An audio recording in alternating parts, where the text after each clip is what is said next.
کہ اگر فوت ہو جائیں قبر میں نبیوں کی طرح جسم سلامت رہتے ہیں.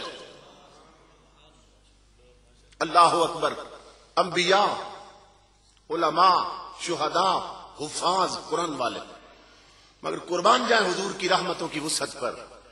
میرے آقا سب کی جھولی بھر رہے ہیں. اب یہ نبی تو بن کوئی نہیں سکتا، وہ تو ختم ہو گیا سلسلہ حضور.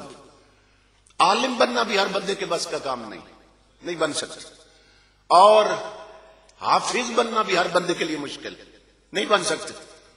اور یہ حکمران رہے تو شہید ہونا تو ناممکن ہے، کیونکہ مرد حکمران ہو تو شہادت ملتی، ہجڑے حکمران بن جائیں تو شہادت نہیں ملتی، یہ ہو نہیں سکتا.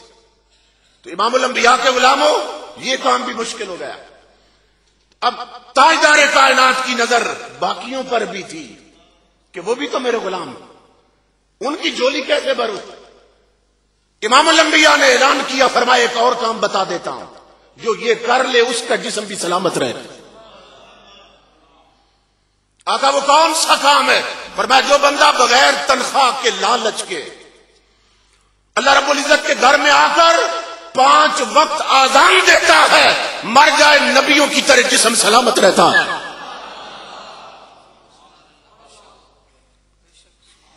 آج ہمارے کالجز کے پڑھنے والے، یونیورسٹیوں کے پڑھنے والے، کسی طالب علم جو ماڈرن ہے نا، اسے کہہ دو آذان دو، کہتے مجھے شرم آتی. اسے گالی دیتے ہمیں شرم نہیں آتی، انڈیا کے گانے گاتے ہوئے شرم نہیں آتی، آذان دیتے ہوئے مجھے شرم آتی. امام الانبیاء فرماتے ہیں جو آذان دینے والے ہوں گے نا ثواب کی نیت سے، کل قیامت کے دن انہیں پل صراط کے پاس کھڑا کر دیا جائے گا. اللہ فرمائے گا اے آذان دینے والے، آج تجھے اجازت ہے، جس کی پشت پہ تو نے ہاتھ رکھ دیا ہم اسے جنتی بنا دیں گے. آذان اتنا بڑا عمل ہے، دنیا اس سے غافل ہے. تو امام الانبیاء نے فرمایا کہ جو آذان دیتا ہے صرف ثواب کی نیت سے، تنخواہ کے لالچ کے بغیر، اس کا جسم قیامت تک قبر میں سلامت رہتا ہے. مگر جانتے تھے حضور سارے آذان بھی نہیں دے سکیں گے، ایسے بھی تو ہیں جنہیں آذان بھی نہیں آتی، اور پھر ایک وقت میں ایک ہی بندہ آذان دے سکتا ہے، 4 مل کے تو نہیں دے سکتے. تو امام الانبیاء جانتے تھے کہ بہت سے سوچیں گے کہ آقا ہماری جھولی تو خالی رہ گئی. فرمایا میں جھولیاں بھرنے ہی تو آیا ہوں، خالی نہیں جانے دوں گا. چھٹا طبقہ میرے آقا نے فرمایا آذان بھی نہیں آتی، چلو نہ دے سکتے تو وہ بندہ جو بغیر تنخواہ کے لالچ کے اللہ کے گھر میں آ کے جھاڑو دے دیا کرے، مر جائے نبیوں کی طرح جسم سلامت رہتا. یہ مشکل کام ہے، ہم جھاڑو بھی نہیں دے سکتے. اللہ کے گھر میں جھاڑو دینے والے لوگ امام الانبیاء کے غلاموں جسم سلامت رہتے تھے.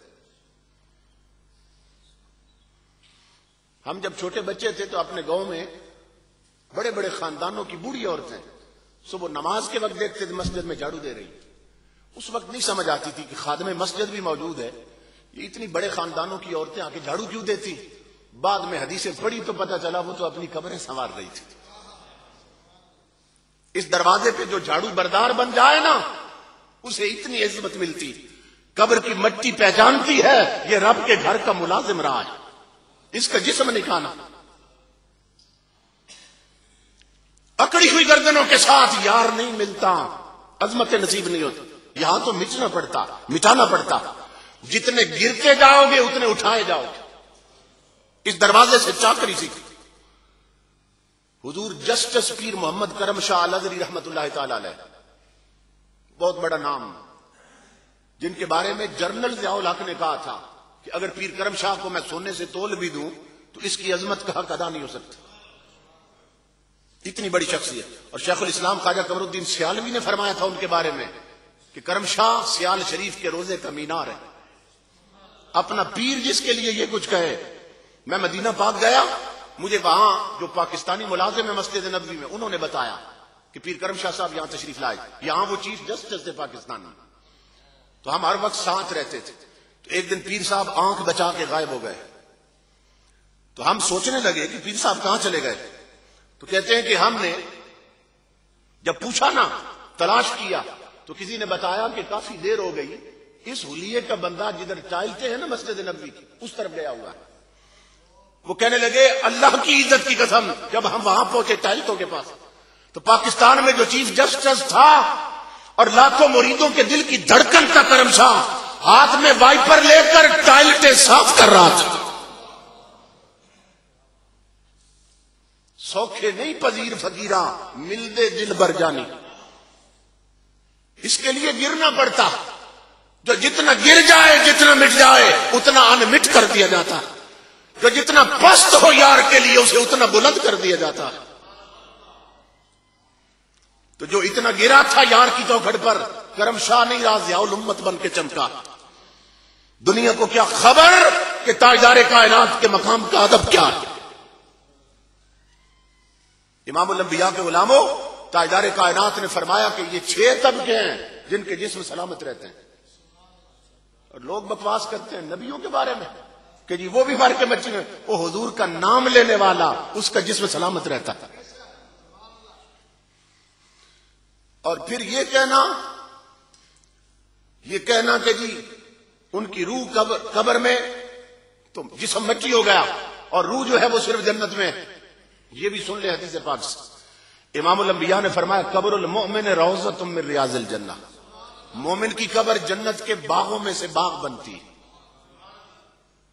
یا گناہگار کافر ہے اس کی قبر جہنم کے گڑھوں میں سے گڑھا بنتی. یہ حدیث آپ سنتے رہتے ہیں. میں صرف ایک نقطہ عرض کرنا چاہتا ہوں. آقا کی حدیث کے مطابق مومن کی قبر کیا ہے؟ جنت. جنت کا باغ ہے مومن کی قبر امام الانبیاء کی حدیث کے مطابق. تو مومن کی قبر نہیں جنت ہے حضور نے فرمایا. اب میرا سوال یہ ہے، بتاؤ جنت میں مردے رہتے ہیں کہ زندہ رہتے ہیں؟ کامن سینس کی بات. جنت میں مردے رہتے ہیں یا زندہ رہتے ہیں؟ حضرت پیر سیدنا میر علی شاہ رحمت اللہ تعالی علیہ، آپ سے کسی نے پوچھا کہ یہ پاک پتن شریف میں جو بہشتی دروازہ ہے اس پر کیا دلیل ہے کہ یہ بہشتی دروازہ ہے؟ آپ نے یہی حدیث پڑھی. فرمایا جہاں اللہ کا ولی لیٹا ہو، اگر اس کے لیٹنے کی جگہ یعنی اس کا گھر جنت تو اس کا دروازہ جنت کیوں نہیں ہو سکتا؟ اور جس کا گھر جنت ہے اس کا دروازہ جنت ہی کیوں نہیں ہو سکتا؟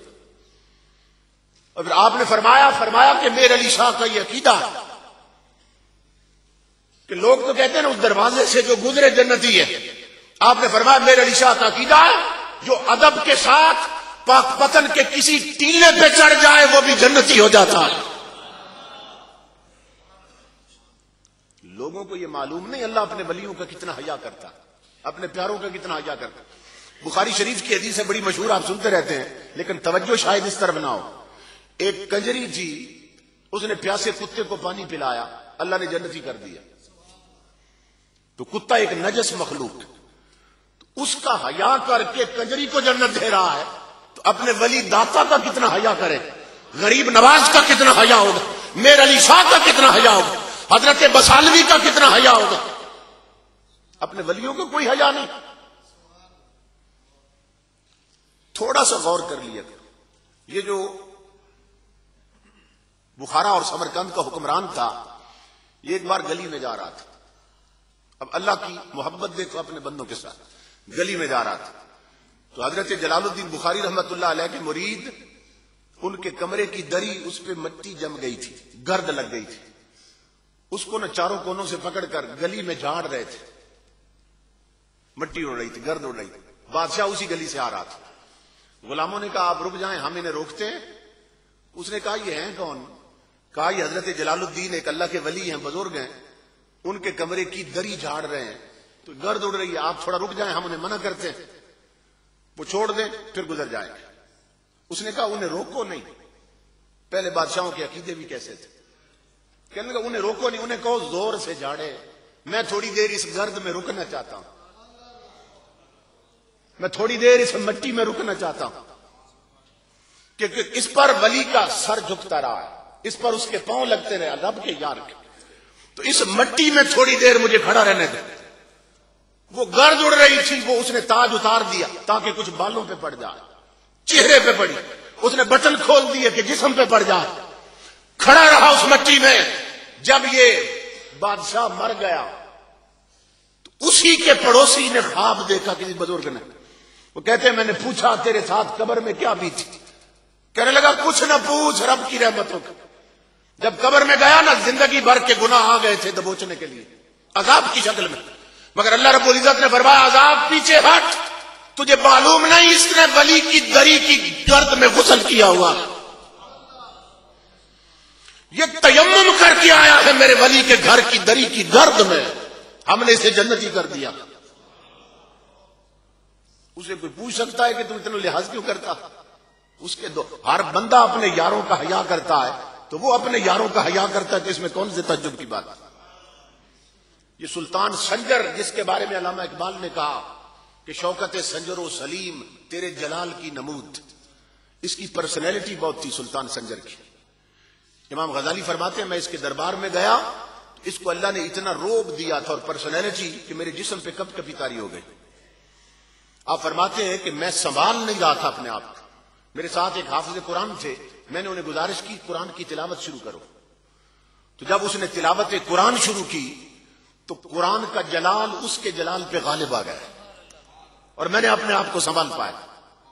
غزالی کہتے ہیں تو یہ سلطان سنجر یہ دمشق کے بازار میں جا رہا تھا، اس نے دیکھا کہ ہوٹل سے نکل کر دکانوں سے نکل کر کوئی بزرگ ہیں، لوگ ان کے ہاتھ چوم رہے ہیں، اپنا کاروبار بھول گئی دنیا، ان کے ہاتھ چوم رہے ہیں۔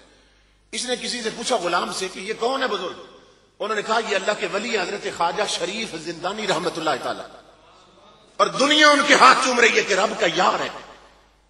یہ سلطان سنجر آگے بڑھا، دنیا ہاتھ چوم رہی تھی، اس نے پاؤں پہ گر کے نہ پاؤں چوم لیے، بات صاف، پاؤں چوم لیے کہ یہ میرے رب کا یار ہے، رب کا ولی، پاؤں چوم لیے۔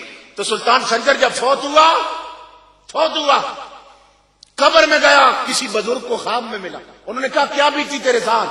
کہنے لگا زندگی بھر کے گناہوں کا عذاب آ گیا تھا، مگر اللہ رب العزت نے فرمایا سلطان سنجر مجھے جواب دے، دنیا ہاتھ چوم رہی تھی، تو نے پاؤں کیوں چومے تھے؟ عرض کی مولا تیرا ولی سمجھ گیا۔ اللہ نے پوچھا، سوال کیا، عذاب رک جا، اس سے مجھے پوچھنے دے، دنیا ہاتھ چوم رہی تھی، تو نے پاؤں کیوں چومے تھے؟ عرض کی مولا تیرے ولی ہونے کا حیا کر کہ میرے رب کا یار ہے۔ فرمایا پھر مجھے اپنی عزت کی قسم، جس کا حیا کر کے تو نے پاؤں چومے تھے نا، اسی کا حیا کر کے میں تجھے جنت عطا کر رہا ہوں۔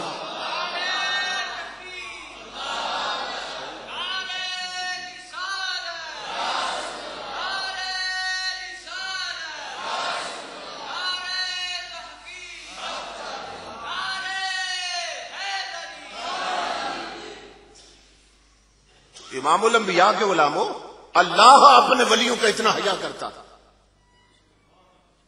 کیونکہ اس کے ولی ان کی زندگی ہمارے جیسی نہیں ہوتی، دنیا سوتی ہے وہ یار کی یاد میں روتے ہیں، ان کی زندگی بھی تو دیکھو نا، زندگی ایک جیسی نہیں تو موت بھی ایک جیسی نہیں، اور موت ایک جیسی نہیں تو اندر قبریں بھی ایک جیسی نہیں، کسی کی قبر جہنم زار بنی ہے، کسی کی گلزار بنی، کیونکہ جیسے عمل ہوں گے ویسا سارا حساب ہوگا۔ حضرت وتایو ایک بزرگ تھے، ماں نے کہا وتایو ہانڈی پکانی ہے، آگ لے کے آؤ، آگ لینے جاؤ۔ وہ گئے نا، 2 گھنٹے بعد واپس آئے، ماں نے کہا وتایو اتنی دیر کر دی، آگ کا تجھے کہا تھا؟ رو پڑے، کہنے لگے ماں تیرا حکم تھا کہ آگ لے کے آؤ، میں تو جہنم تک گیا مجھے آگ نہیں ملی، ماں میں تو دوزخ تک گیا مجھے آگ نہیں ملی۔ ماں حیران ہوئی، بیٹا دوزخ سے بھی آگ نہیں ملی؟ عرض کی اماں وہ جس ایریے کو دوزخ کہتے ہیں نا، میں وہاں گیا تھا، میں نے کہا مجھے آگ چاہیے، تو وہاں جو کارندے تھے انہوں نے کہا وتایو یہاں آگ نہیں ملتی، یہاں جو بھی آتا ہے اپنی آگ ساتھ لاتا ہے، عمل سے زندگی بنتی ہے، جنت بھی جہنم بھی، یہ خاکی اپنی فطرت میں نہ نوری ہے نہ رات، ہر بندہ اپنی جنت بھی ساتھ لے کے پھر رہا ہے، اپنی دوزخ بھی ساتھ لے کے پھر رہا ہے۔ اپنے اپنے عمل دیکھو کہ جنت لیے پھرتے ہو یا دوزخ لیے پھرتے ہو۔ تو امام الانبیاء کے غلاموں، ان مجالس کا ایک مقصد یہ بھی ہے کہ ہمیں ایک تکڑی ملے اور ہم تولیں اپنے آپ کہ ہم کس کھاتے میں جا رہے ہیں۔ اللہ رب العزت نے فرمایا ما یلفظ من قول الا لدیہ رقیب عتید، فرمایا جو لفظ بھی تمہاری زبان سے نکلتا ہے ہم اس کی ریکارڈنگ کروا رہے ہیں، ہماری ہر بات ریکارڈ ہو رہی ہے، یہ ہر وقت یاد رکھے۔ جنہیں ہر وقت یاد رہتا تھا وہ منہ میں پتھر رکھتے تھے، ہماری تو حیثیت ہی کوئی نہیں، منہ میں پتھر۔ حضرت عبداللہ ابن مسعود جیسے لوگ، آقا نے فرمایا تھا